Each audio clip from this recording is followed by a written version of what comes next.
Hi, I'm Christine, and I have a question for you.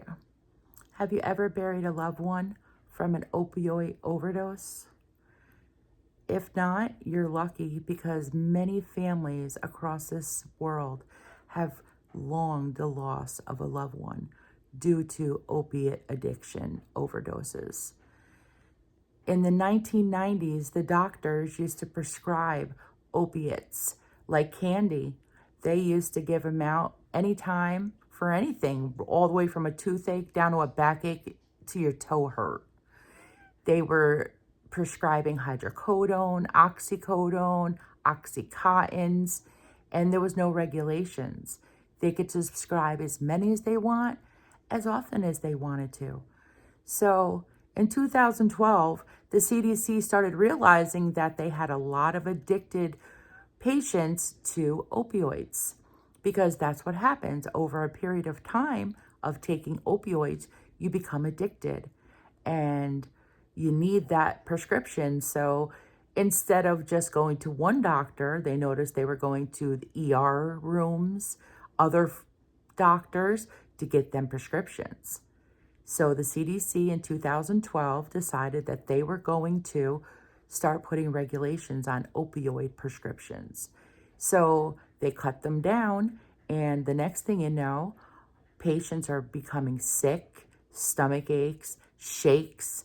They're having withdrawals because of being addicted to opiates. So what do? They hit the street for illegal opiates. And what is that? Heroin. Heroin is an opiate from the poppy plant. So people are now shooting heroin, and then in 2013, they start noticing that overdose deaths are going up. Now, just to let you know, opiates don't discriminate any race, any age, any gender. It doesn't matter. They don't discriminate. Your best friend could be on opioids. For all you know, your next door neighbor could be shooting heroin every night. It's just a disease that nobody really knows. It could happen to somebody at any time. So now we have synthetic opioids. And what is that? Mostly fentanyl. And what they're doing with the fentanyl is they're adding it to the heroin or the cocaine or even marijuana. And fentanyl is a lot stronger than any heroin. And they started noticing that from 1999 till 2023, opioid overdoses have gone up 54% according to the CDC.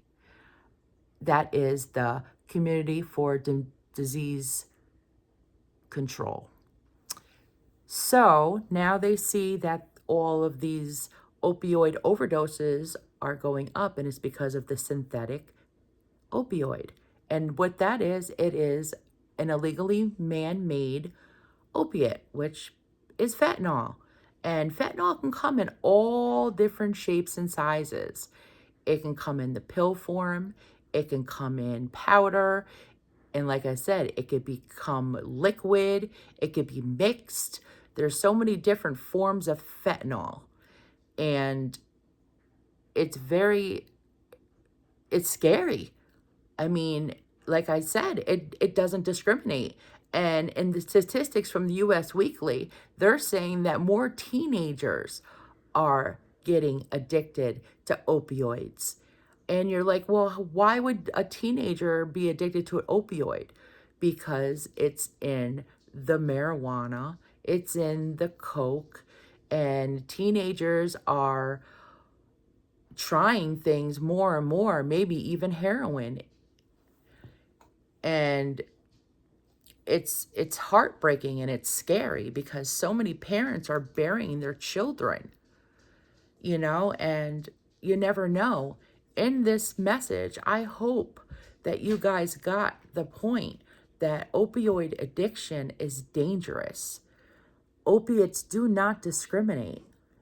Anybody at any time could become addicted to opiates, whether it be from a backache that the doctor gave you medication, and it's that easy. And then the next thing you know, they cut you off, and then you're going to the street and you're getting fentanyl. But they do have some kind of resources to get off of these opiates. They have methadone clinics, Suboxone. I mean, these are things that they have for opioid addiction. And they also have like helplines and phone numbers, like 1-800-662-HELP. That's our national line. If you need help, call that number and somebody will help you, get you into the closest rehab, or even maybe get you onto a methadone program. But you know, it's never too late.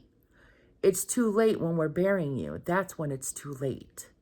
But like I said, I'm Christine, and this is a very serious issue, and we are losing the war on drugs.